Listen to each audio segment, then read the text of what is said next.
Ever since I was a boy, I've been addicted to video games. I remember I was around 7 or I think 8 years old, coming home from school, going into my bedroom and seeing my mother on the floor. She sat on the floor and she was playing this shiny new console called a Super Nintendo. She was playing Mario Kart, or I think Super Mario it was. And I joined her and we played Mario together. And ever since then I've been absolutely hooked really on video games. No matter what has happened in my life, no matter what was going on at the time, video games have always been there for me. They've always been this source of emotional support, this constant that I could always turn to.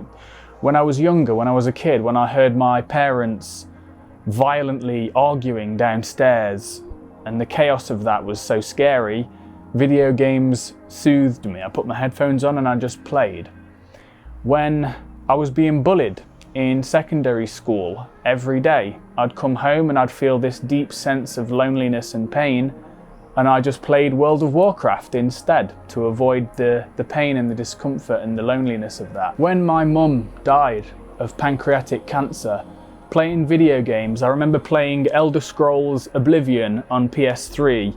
I was playing it compulsively because I wanted to forget everything around me. No matter what was happening in my life, I always had video games to turn to.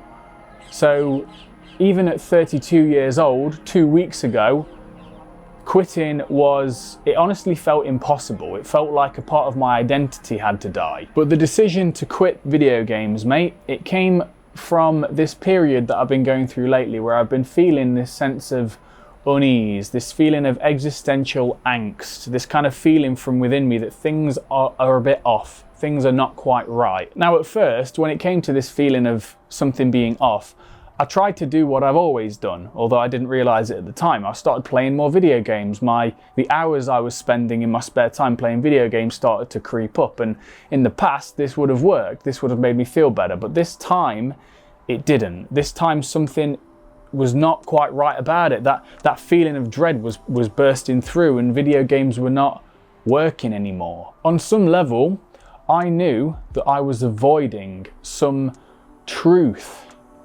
I was avoiding something in myself, but I just didn't know what it was.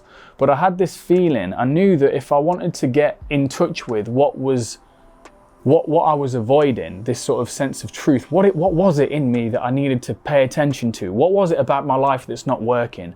I knew that I had to do something I've never really properly done before, and that is get rid of video games and focus on those, like clear those out of the way. Stop distracting myself and really sit with what was going on. So I decided to pull the plaster off completely, no sort of like doing things half measure. I decided to go cold turkey. I deleted all video games, uninstalled everything. And I want to say, man, that the last 2 weeks, I wish I could say it was easy, it was like a paradise afterwards, but it wasn't. The last 2 weeks have been rough, mate. Way more rough than I could have predicted, honestly.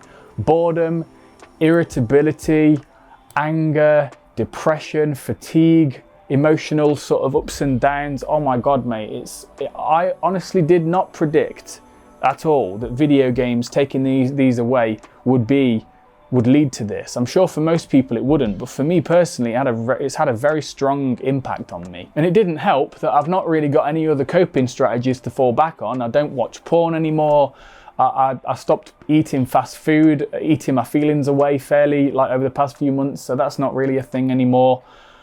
All of the kind of unhealthy, dopaminergically charged coping mechanisms, I don't have them. So I've just been sitting here, raw dogging reality, sort of sitting with my feelings, and it's really not been easy. But very recently, the emotions started to get so strong and so intense and so painful that I knew that I've only really got 2 options. This is what I was thinking a few days ago. I was like, I've got 2 options here. I can find another unhealthy coping strategy, or I can go into the feelings more deeply, because this middle ground was actually starting to affect everything in my life in a negative way. And like an absolute madman, I chose the latter option. I chose to go into my feelings. Now, one of my favorite ways of doing this is through the breath. There's a technique called holotropic breath work.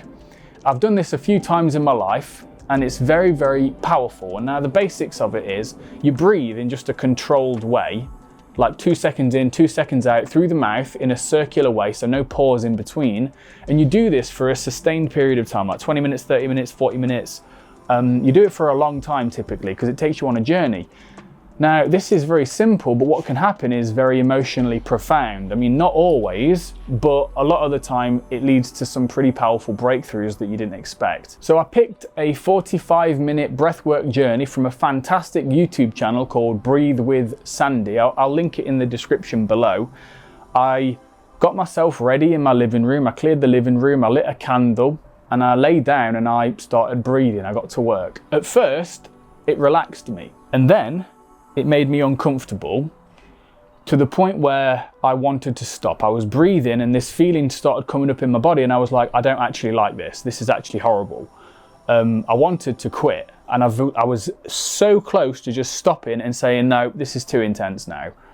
But I didn't, thankfully. I persisted. I kept breathing. And as I kept going, eventually the floodgates opened.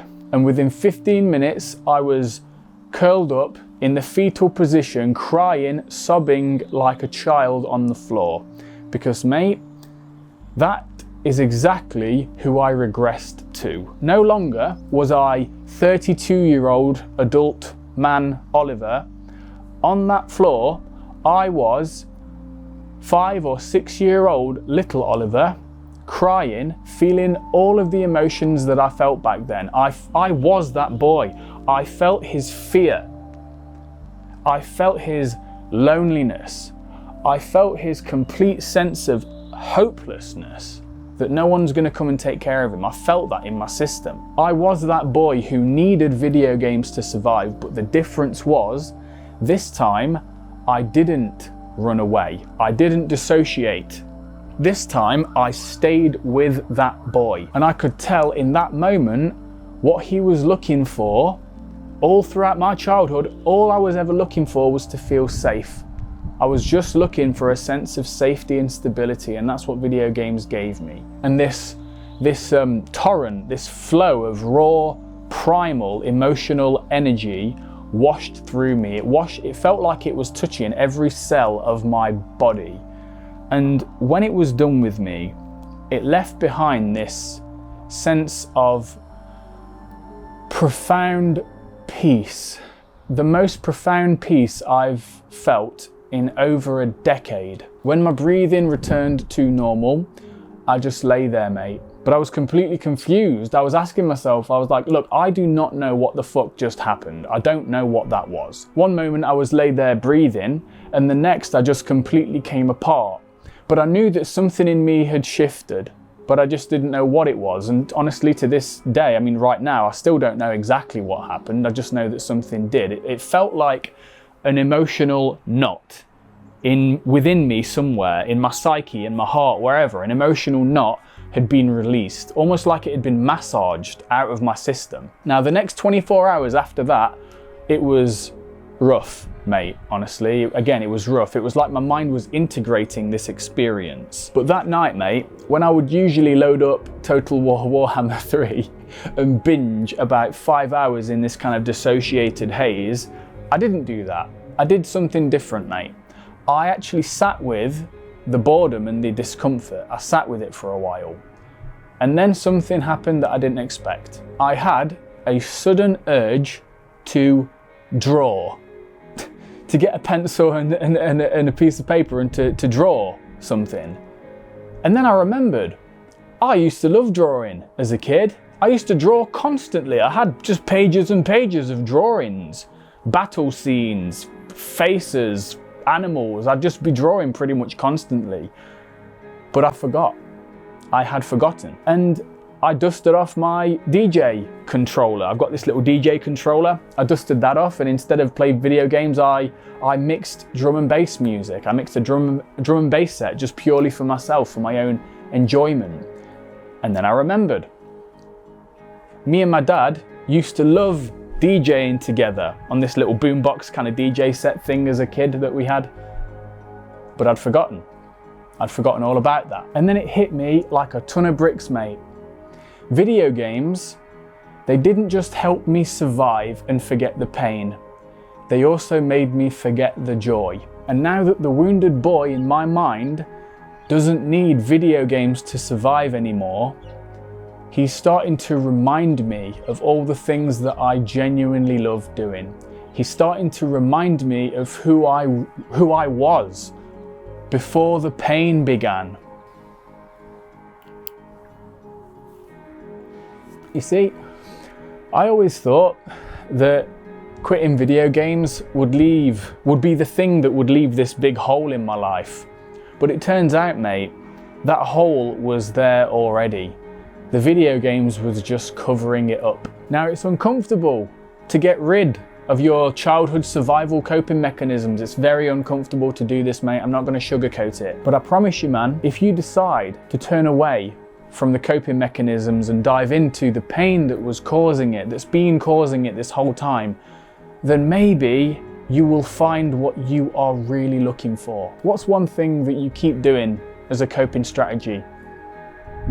And what would happen if you quit that thing? Because if there's one thing I've learned, mate, in my entire life, in my entire journey, is this: what we are seeking the most often lies in the place where we are least willing to look. The things you're avoiding the most, mate, might be where your true self is waiting for you.